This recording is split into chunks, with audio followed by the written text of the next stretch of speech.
ഇന്നിപ്പോൾ BJP അദ്ദേഹത്തെ ന്യൂനപക്ഷ പീഡനം നടത്തുന്നയാളായി വ്യാഖ്യാനിക്കുന്നു. എന്നാൽ SDP-യും ജമാഅത്തെയും അടക്കമുള്ളവരും PV അൻവറും അടക്കമുള്ളവർ മുഖ്യമന്ത്രിയെ ഭൂരിപക്ഷ വർഗീയതയുടെ പ്രതിനിധിയായി ചിത്രീകരിക്കുന്നു. ഇതിൽ എവിടെയാണ് മുഖ്യമന്ത്രി നിൽക്കുന്നത് എന്നൊരു ചോദ്യം സ്വാഭാവികമല്ലേ? അപ്പോൾ പാർട്ടി പറയുന്നതേ വിശ്വസിക്കാൻ കഴിയൂ. ന്യൂനപക്ഷ വർഗീയതയ്ക്കും ഭൂരിപക്ഷ വർഗീയതയ്ക്കും ഇടയിലാണ്, അഥവാ അവയ്ക്കെതിരെയുള്ള നിലപാട് സ്വീകരിക്കുന്നതാണ് മുഖ്യമന്ത്രി പിണറായി വിജയൻ. അതല്ലേ അപ്പോൾ കുറച്ചുകൂടി വാസ്തവമാവുക? എസ് ജയസൂര്യൻ. ആ വാസ്തവം ഇവിടെ തികച്ചും ശരിയാകാൻ പോകുന്നില്ല. കാരണം മുഖ്യമന്ത്രിയും CPM-ഉം അതുപോലെ തന്നെ ഗോവിന്ദൻ മാഷുമൊക്കെ ഇപ്പോൾ എടുക്കുന്ന നിലപാടുകൾക്ക് പിന്നിൽ ഒരു കാരണമുണ്ട്, അവരുടെ പഴയകാല അനുഭവമുണ്ട്. അതായത് MP രാഘവനും KPR-ഉം KR ഗൗരിയമ്മയും TP ചന്ദ്രശേഖരനുമൊക്കെ കലാപക്കൊടി ഉയർത്തി പാർട്ടി വിട്ടു പോവുകയൊക്കെ ചെയ്തപ്പോൾ ആ കൂടെ ഹിന്ദു സഖാക്കന്മാർ അധികം പോയില്ല, പോയവർ തിരിച്ചു വന്നു. അതുകൊണ്ട് ഇപ്പോൾ അവർക്കൊരു വലിയ ആത്മവിശ്വാസമുണ്ട്, PV അൻവറും ഒന്നും ചെയ്യാൻ പോകുന്നില്ല എന്ന്. പക്ഷെ സംഭവം അതല്ല, നടക്കാൻ പോകുന്നത് അതല്ല. PV അൻവറിൻ്റെ കൂടെ മുസ്ലിം സഖാക്കൾ പോകും, അനുഭാവികൾ പോകും, പോയാൽ തിരിച്ചു വരില്ല എന്നുള്ള ഭയം കൊണ്ടാണ് ഇപ്പോൾ പിണറായി വിജയൻ എടുത്ത സ്റ്റാൻഡിൽ നിന്ന് മടങ്ങി വന്നത്. അല്ലെങ്കിൽ കമ്മ്യൂണിസ്റ്റ് പാർട്ടിയുടെ നേതാക്കന്മാർ, അത് EMS ആണെങ്കിലും EK നായനാരാണെങ്കിലും ആര് തന്നെയാണെങ്കിലും എടുത്ത സ്റ്റാൻഡിൽ ഉറച്ചു നിന്ന ചരിത്രം മാത്രമേ ഉള്ളൂ. അവർ MVR-നെ തള്ളിയിട്ടുണ്ട്, KR ഗൗരിയമ്മയെ തള്ളിയിട്ടുണ്ട്, KPR-നെ തള്ളിയിട്ടുണ്ട്, TP ചന്ദ്രശേഖരനെ കൊന്നിട്ടുണ്ട്. പക്ഷേ ഇവിടെ ഈ പറയുന്ന അൻവറിനെ അവർ കൊല്ലാനും പോകുന്നില്ല, തള്ളാനും പോകുന്നില്ല, ഒരു ചുക്കും ചെയ്യാൻ പോകുന്നില്ല. ഇവർ സ്തംഭിച്ചു പോയി. CPM സ്തംഭിച്ചു പോയി, പിണറായി സ്തംഭിച്ചു പോയി, ഗോവിന്ദ മാഷ് ഞെട്ടിപ്പോയി.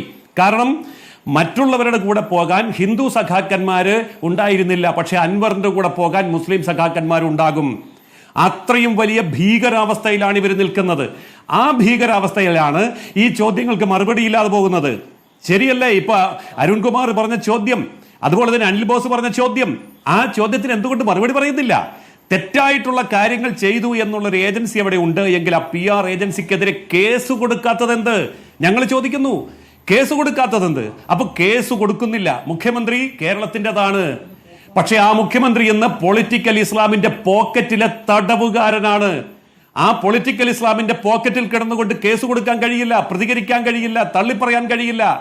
അത്ര ഗതികേടിലാണ് ഇന്ന് CPM മുഖ്യമന്ത്രിയും എത്തിച്ചേർന്നിരിക്കുന്നത്. ഇത് കേരളത്തിന്റെ രാഷ്ട്രീയത്തിന്റെ CPM-ന്റെ അന്ത്യം കുറിക്കാൻ പോകുന്ന നിലപാടാണ്. കാരണം നിലപാടില്ലാത്തൊരവസ്ഥയാണ്. EMS-ന്റെ ഒക്കെ നഷ്ടം ഇപ്പോഴാണ് ഇവർ ഓർക്കുക. കാരണം നിലപാടുണ്ടായിരുന്നു അന്ന്, ഇന്ന് നിലപാടില്ല. ഇന്ന് നിലപാട് ആര് തീരുമാനിക്കും? പൊളിറ്റിക്കൽ ഇസ്ലാം തീരുമാനിക്കും. അങ്ങനെയുള്ള തീവ്രവാദ പ്രസ്ഥാനത്തിന്റെ കീഴിൽ CPM-ന്റെ പ്രത്യയശാസ്ത്രത്തെ അടിയറ വെച്ചു എന്നുള്ളതാണ് ഇന്ന് ഗോവിന്ദൻ മാഷിന്റെ പത്രസമ്മേളനം ഒരിക്കൽ കൂടി വ്യക്തമാക്കുന്നത്. ശരി, മറുപടി ക്ഷമിക്കണം. 3 അതിഥികളും ഇന്ന് പാർട്ടി സംസ്ഥാന സെക്രട്ടറിയുടെ വിശദീകരണം ഉള്ളതുകൊണ്ടാണ് ഞാൻ നേരത്തെ പറഞ്ഞ മാതൃഭൂമിയിലെ കാര്യം ഉദ്ധരിക്കാം. അങ്ങയുടെ അറിവില്ലാതെയാണെങ്കിൽ ആ ഏജൻസിക്കെതിരെ കേസെടുക്കാൻ സർക്കാർ തയ്യാറാവുമോ? ഈ ചോദ്യത്തിന് ഉത്തരം പറയുമ്പോൾ മുഖ്യമന്ത്രി പറയുകയാണ് അതുമായി ബന്ധപ്പെട്ട് ആകെ ഉത്തരം പറയാൻ കഴിഞ്ഞ് ഞാൻ നേരത്തെ അതുമായി ബന്ധപ്പെട്ട് അവർ തമ്മിൽ എന്താണ് നടന്നതെന്ന് എനിക്ക് കൃത്യമായി പറയാനാവില്ല. അതേസമയം ഈ പറയുന്ന ഏതെങ്കിലും ഭാഗം ആ ചെറുപ്പക്കാരിൽ നിന്ന് അവർ വാങ്ങിയിട്ടുണ്ടോ എന്ന് പരിശോധിക്കേണ്ടതാണ് എന്ന് കൃത്യമായിട്ട് പരിശോധിക്കേണ്ട കാര്യമുണ്ടെങ്കിൽ പരിശോധിക്കണം എന്ന അർത്ഥത്തിൽ തന്നെ ബഹുമാനപ്പെട്ട മുഖ്യമന്ത്രി ഇന്നലെ പറഞ്ഞിട്ടുള്ളതാണ്.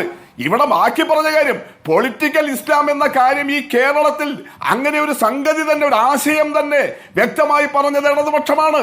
ഈ പറയുന്ന ജയസൂര്യന്റെ പാർട്ടി പറഞ്ഞിട്ടില്ല.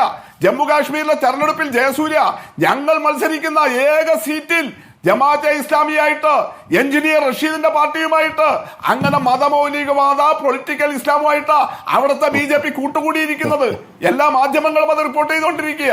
അതുകൊണ്ട് വളരെ കൃത്യമായിട്ട് നമ്മുടെ മുന്നിൽ കാര്യങ്ങൾ വരികയാണ്. അതിനെതിരായ നമുക്ക് അരമണിക്കൂറിൽ താഴെ സമയം മാത്രമേ ലഭിച്ചുള്ളൂ.